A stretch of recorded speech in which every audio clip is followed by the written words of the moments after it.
Stephen Wiltshire from London is a star among savants.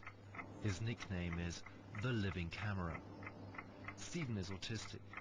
He lives in a world of his own. Communication is difficult for him. He didn't speak his first words, pencil and paper, until he was 5. Yet when he was 11, he drew a perfect aerial view of London after only one helicopter ride. Even the number of windows in all the major buildings in his drawing was correct.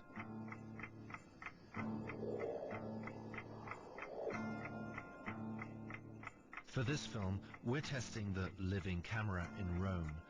Stephen has never seen the Eternal City from above before. After only a 45-minute helicopter flight, we'll ask him to draw a 5.5-yard panoramic picture of the historic city centre. Without having a second glance at it, Stephen has 3 days. In these 3 days, Stephen will have to keep thousands of details in his head. The innumerable cupolas, the tiny winding streets, all the balconies and windows of the endless array of houses, and each and every column and window arch of Rome's major sites, from the Pantheon to St. Peter's to the Colosseum.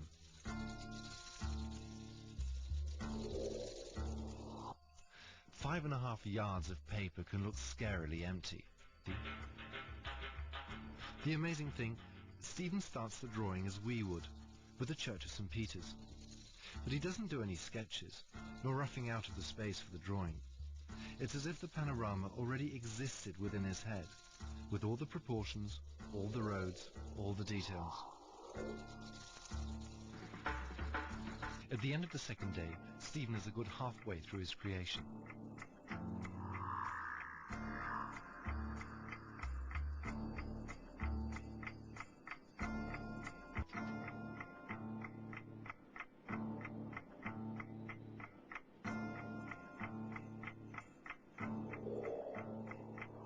After 3 days of his drawing marathon, even Stephen Wiltshire starts to tire.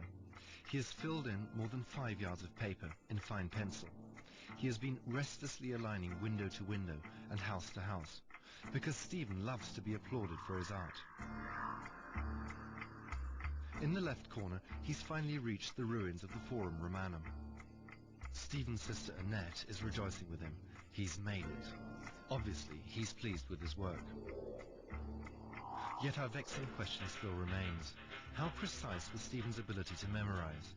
Is it really true that you could only see a single curve of the Tiber from above?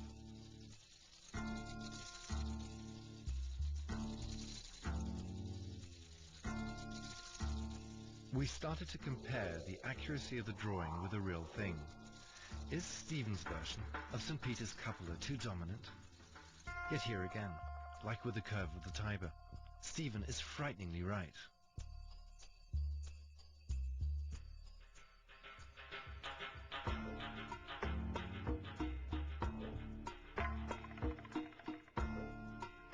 We wondered if the famous Roman hill should probably stand out more in Stephen's panorama. But again, Stephen had seen it better. From 1,000 feet up, the hills are, optically, almost level.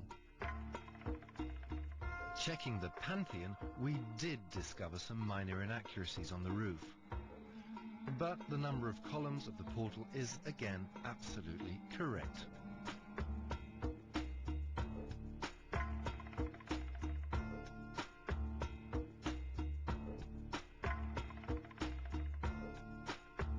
And, despite our doubts, Stephen has drawn one of the most complex buildings, the Colosseum, so precisely, it's practically a blueprint of reality.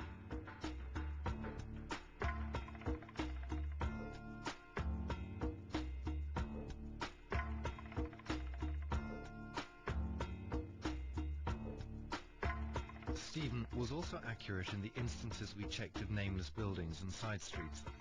Had he had more time, his sister Annette believes, he would have put in even more detail.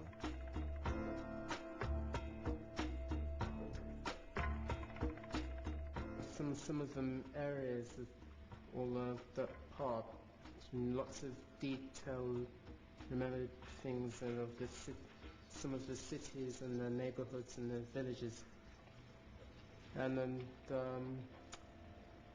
the easy part is St. Peter's and Forum and Colosseum, and memorize it by head and that, by memory.